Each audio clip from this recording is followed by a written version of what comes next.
Graça e paz a todos. Estamos reunidos pela segunda vez tratando de um dos assuntos mais doloridos que há, falar sobre luto, falar sobre perda.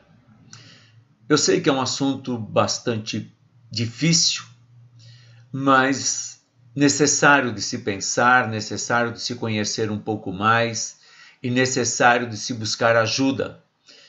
Por quê? Primeiro que é um fato pertinente à nossa vida. Todos nós passaremos por esse momento, quer num determinado instante, quer em outro.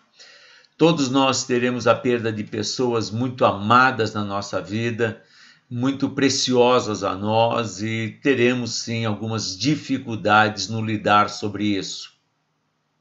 A proposta é pensarmos um pouco sobre como trabalhar isso, como é possível haver um rol de ajuda. Meu nome é Giovanni, para quem não me conhece.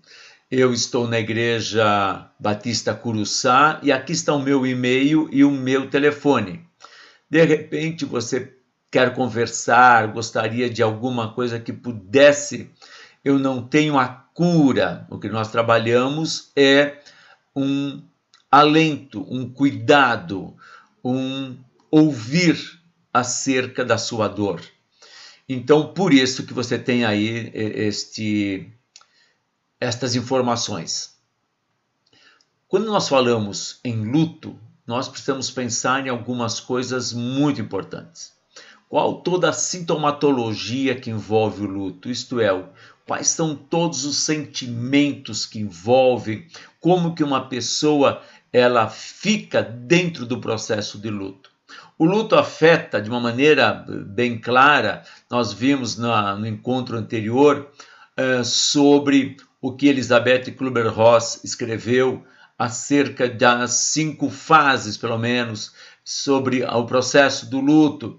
Ela trabalha o luto antecipatório, isto é, quando alguém recebe um diagnóstico já conclusivo, já fechado, e a pessoa entra já naqueles cuidados paliativos, onde não há mais recursos clínicos que possam estar mudando aquele quadro, mas a pessoa ela pode sim ser cuidada durante aquilo, tá?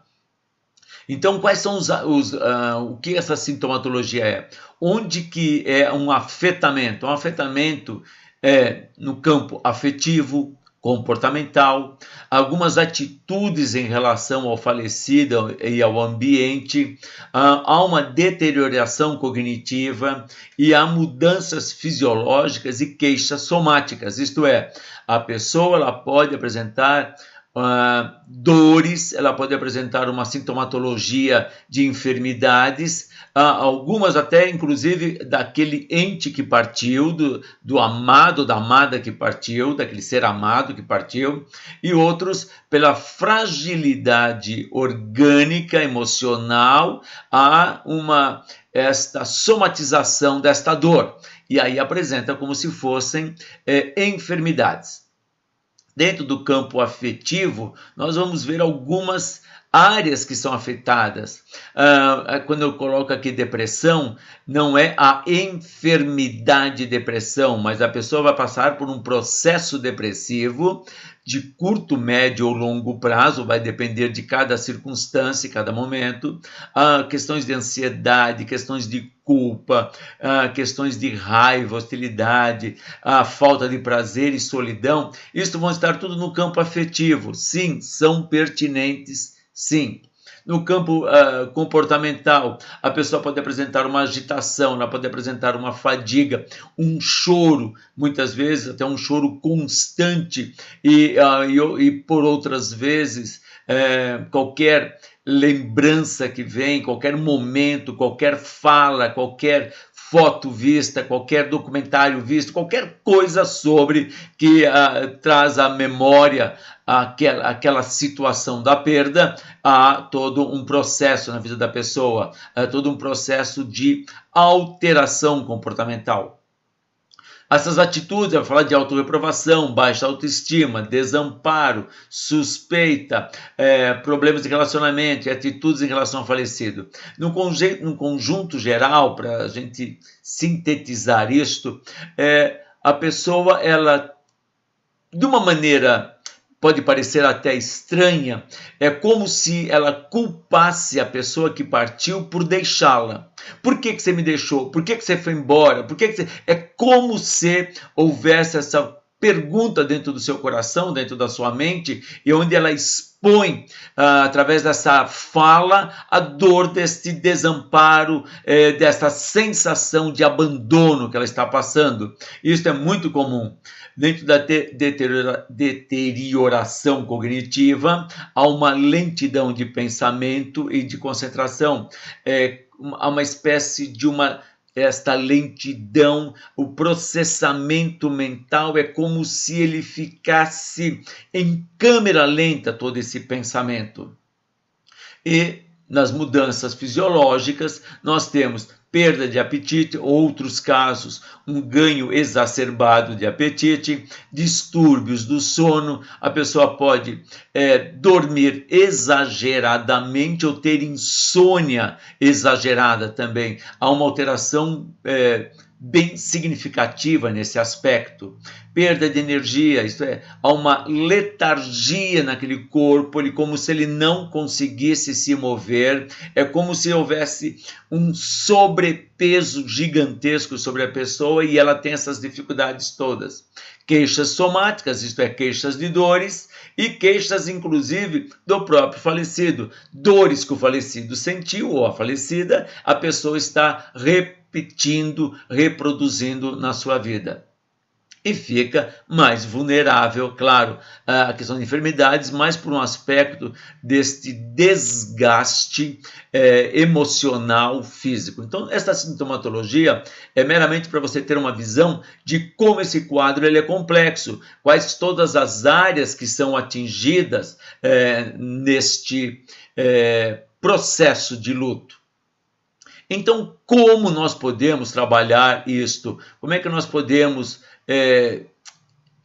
tratar de uma maneira, se eu pudesse colocar desse jeito, trazer um alento, trazer um restauro emocional nesta vida? Então, como é que nós podemos pensar isso? As tarefas do processo do luto.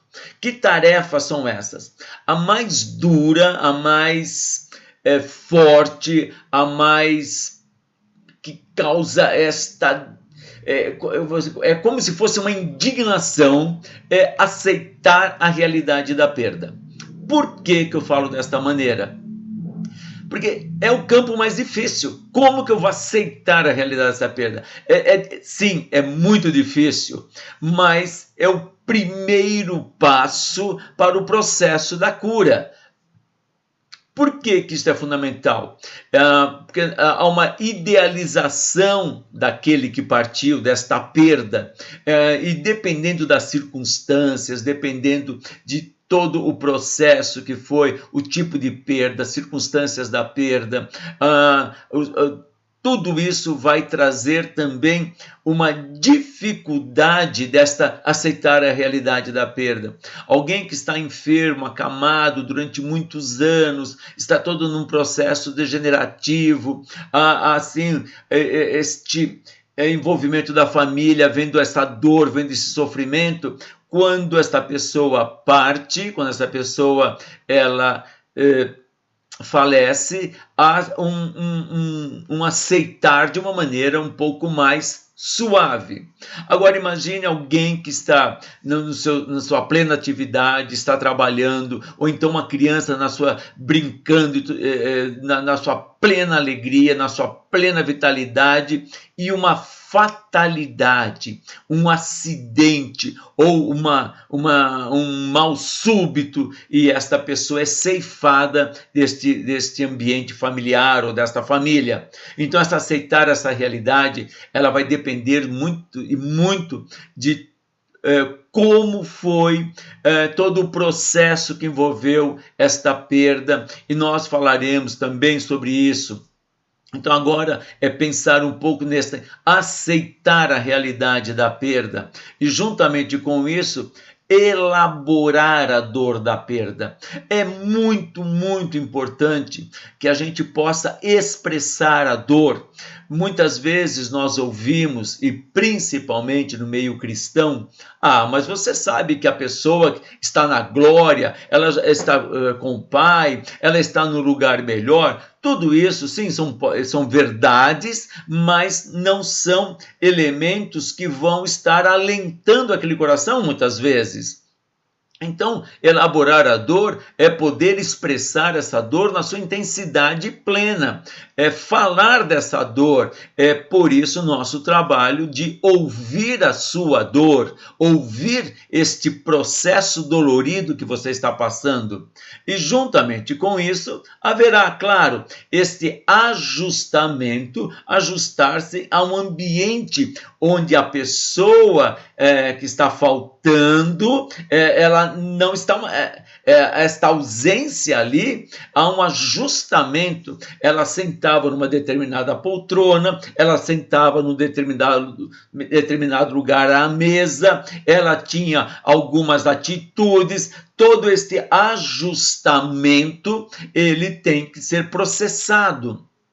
Não é simplesmente chegar lá e muda tudo isso e acabou. Em alguns casos pode até acontecer isso, mas no geral as pessoas elas têm um processo de ajustamento desta ausência. Aquele lugar, quem vai sentar lá, ou então vai ser tirado, aquelas atitudes, aquelas brincadeiras, aquelas broncas, seja como for que aquela pessoa agia, todo esse processo ele precisa ser readequado a essa família, porque tal evento não acontecerá mais. E junto com isso vem este reposicionamento em termos emocionais, isto é, a pessoa que faleceu e continuar a vida. O que é isto? Na vivência, eu tinha alguém comigo, quer ao nível de parentesco que for, quer o nível de amizade que for, mas havia esta pessoa comigo. Agora, se é uma pessoa casada, agora ela é uma viúva ou viúvo. Então, há uma perda. Se esse filho perde os seus pais, e agora ele se torna órfão, independente da idade deste pai ou desta mãe. E o caso mais ainda trágico, um pai e uma mãe que perde um filho. Então, esta ausência desse filho, ele não está mais presente. E muitas vezes as pessoas mantêm o ambiente daquela pessoa que não mais está presente intacto durante anos a fio. É como se estivesse esperando a volta dessa pessoa. Como é que a qualquer momento aquela porta se abre, a pessoa entra e fala, olha eu aqui. Então este reposicionamento é realmente...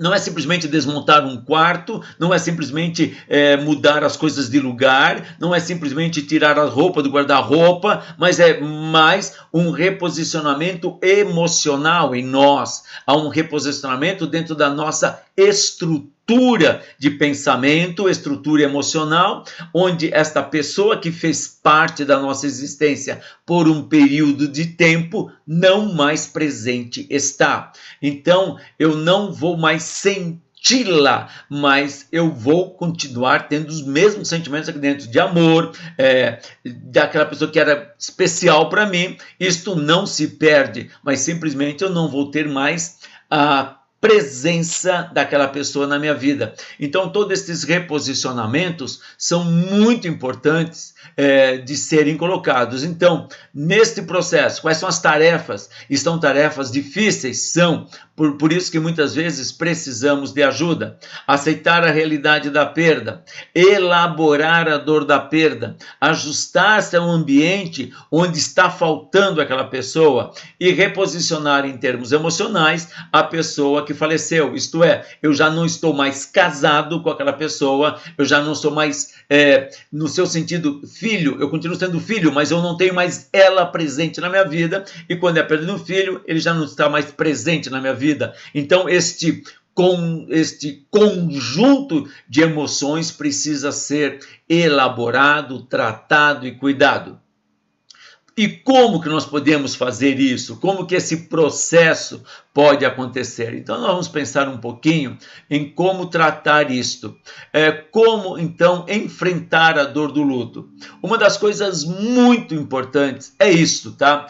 Assumir que você tem o direito de estar de luto, de chorar, de querer se recolher e de sentir a dor da perda.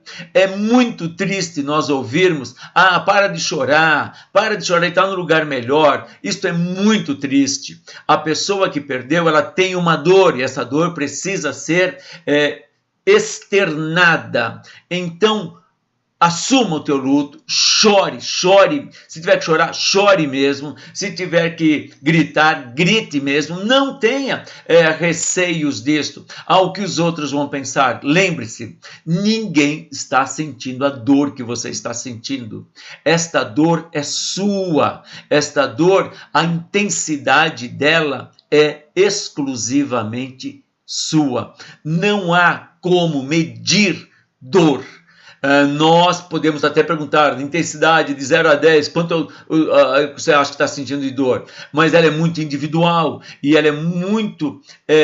vai depender do relacional, vai depender das circunstâncias, vai depender de N fatores em que esta dor ela vai ter um pouco mais ser leve ou um pouco mais dura, mais forte. Então, assuma que você tem o direito de chorar, assuma que você tem o direito de estar de luto, porque quem perdeu foi você e você tem este direito. Chore a tua dor. Um outro fator muito importante, dê nome aos seus sentimentos.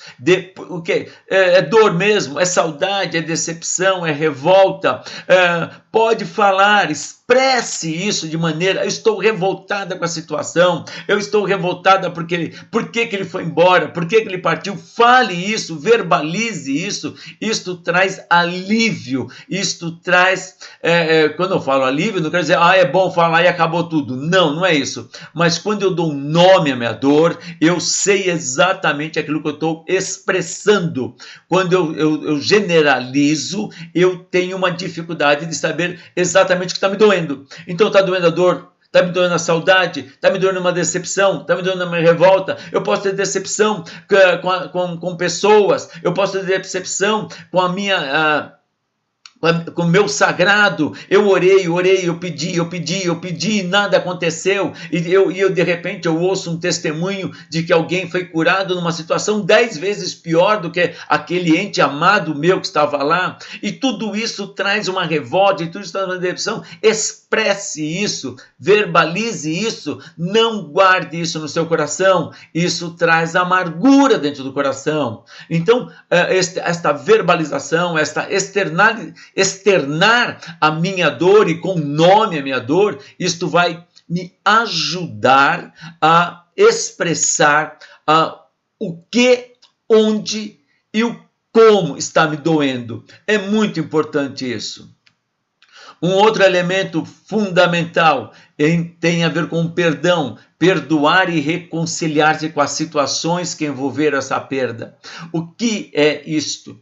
Perdoar, muitas vezes nós temos que às vezes perdoar a nós mesmos, porque nós nos achamos culpados porque aquilo aconteceu. Se eu tivesse feito isso, se eu tivesse feito aquilo, se eu não tivesse ido lá, se eu tivesse... Nada, como se a gente pudesse ter mudado um resultado, uma história. Então, por isso, quando você perdoar, lembre-se de você perdoar a si mesmo. Lembre-se de você, por mais estranho que possa parecer a minha fala, perdoar a pessoa que partiu. Perdoar porque no momento, é claro, é um momento de raiva, é um momento de ainda compreender tudo o que está acontecendo. Então, este perdoar significa assim, eu não tinha uma outra situação, isto aconteceu de verdade. É que a gente acaba querendo culpar alguém por isso que aconteceu. Culpar o médico que não deu o remédio certo, não devia ter feito aquela cirurgia, não devia ter ido para aquele lugar passear, não deveria ter ido pescar, não deveria ter pulado de paraquedas, e N coisas que a gente começa aqueles amigos que chamaram, por que aqueles amigos chamaram? Se não tivessem chamado, ele estaria aqui. Tudo isso eu preciso trazer esse perdão à tona para, eu vou pôr assim um termo, regularizar a situação.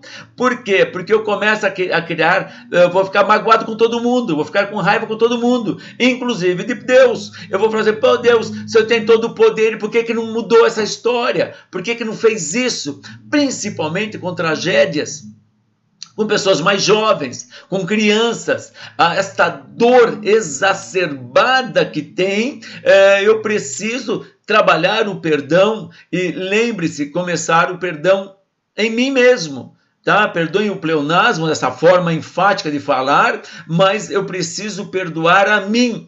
Começa por aí. Por quê? Porque nós não poderíamos ter mudado, e a gente sempre carrega aquela culpa, eu devia ter mudado isso, eu devia ter feito aquilo. É muito complexo isso.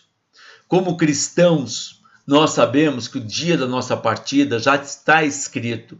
A circunstância é meramente o fator que vai promover aquele momento. No Salmo 139, ele diz que todos os nossos dias foram escritos quando nenhum deles ainda havia. Então lá já dá uma ideia de que há um começo e um fim. É claro que é difícil aceitar, não é fácil não, mas todo esse processo ele vai trabalhar exatamente este perdão, inclusive das circunstâncias que envolveram aquilo. Guardar a verdadeira imagem da pessoa que faleceu. Um dos grandes problemas é que nós, pós perda de um ente querido, nós podemos idealizar aquela pessoa. E aí nós temos um conflito posterior. Nós idealizamos demais, era uma pessoa normal, mas nós a transformamos como a melhor pessoa do mundo, como a pessoa mais perfeita que houve no mundo, como a pessoa mais admirada que... Então, às vezes eu acabo criando uma irrealidade, e esta irrealidade vai chocar com a vida real da pessoa, e quando há um diálogo com algumas pessoas, as pessoas, mas ele não era assim. Então eu acabo tendo um desgaste, além da perda, eu acabo tendo um desgaste em querer mostrar que aquela pessoa era uma melhor pessoa do mundo. Tá, ela pode ter sido a melhor pessoa do mundo para você. Então respeite isso entre você e ela, mantenha esse pacto entre vocês dois. Tá? Mesmo que não esteja mais presente, mas para você, então, guarde a verdadeira imagem da pessoa que faleceu. Isto vai te posicionar que ele tinha acertos e tinha erros. Fica mais assimilável a continuidade do processo do luto. Porque quanto mais ideal para o perfeito eu levar, mais dificuldades eu vou tendo. Então, quanto mais perto da realidade. Era uma pessoa amada? Sim, era amada. Claro que tem o envolvimento do amor familiar ou de amizade, não importa, mas há sim esse envolvimento. Mas quando eu começo a idealizar demais, torna-se muito mais distante do fato real, e aí nós vamos ter mais sofrimentos. E o trabalho de guardar essa verdadeira imagem é evitar maiores sofrimentos, haja visto que o próprio luto por si só já é gigantesco o seu sofrimento. E o último ponto que é muito importante, que nós devemos levar em consideração é ter a ciência de que Deus está no controle de todas as coisas. Eu coloquei em último lugar, não meramente por uma questão da gente pensar. Eu tenho que assumir que realmente eu tenho direito de estar luto, eu tenho que dar nome aos meus sentimentos, eu preciso perdoar e reconciliar com todas as situações, eu preciso guardar a verdadeira imagem e entender que tudo isto está no controle de Deus. Não é que eu vou falar assim, Deus fez o melhor. É muito paradoxal, é muito dolorido simplesmente eu reservar uma palavra desse porte. Sim, Deus está no controle de todas as coisas. O que Deus faz, nós não entendemos. Está muito acima da nossa compreensão. Então, por isso, dentro do processo da tua dor, dentro do processo de luto, entenda que você tem todo o direito de manifestar a tua dor. Você tem todo o direito de chorar. Você tem todo o direito de gritar, de expor a tua dor. E você tem todo o direito de, ao vivenciar isto, ter esta real noção da dor que você está sentindo e ter também um trabalhar de perdoar, que você não foi responsável por aquilo. Isto é muito importante. Os fatos acontecem. Mas você não sabe o que aconteceu. Nós nunca, vou falar assim, os fatos acontecem. São tristes? São doloridos? São, mas eles são os fatos. E é por isso que eu preciso entender que Deus está no controle de todas as coisas. Quando eu descanso nessa verdade, eu vou assimilar essa dor de luto. E se me perguntarem quanto tempo dura um luto, eu vou dizer, depende. Não há regras. Tem pessoas que o conseguem trabalhar em meses, questão de 2, 3, 5, 6 meses. Tem pessoas que trabalham 1 ano, 2 anos, 3 anos. Não há uma regra. Vai depender de toda como a estrutura do relacionamento estava construída, tá? Então, isto não há uma regra. É claro que o que é a diferença de um luto normal e um luto patológico, nós vamos ver no nosso próximo encontro. E eu espero poder te ajudar. Qualquer coisa, você tem o meu e-mail e você tem o telefone da minha igreja. O que eu puder ser útil, eu me coloco à disposição. E que o Senhor nos abençoe e nos guarde. Que o Senhor faça resplandecer sobre nós o seu rosto e tenha misericórdia de nós. Que o Senhor sobre nós levante o seu rosto e nos dê paz, nos dê sabedoria e nos dê forças para enfrentar esses momentos tão difíceis. Que o Senhor nos abençoe grandemente.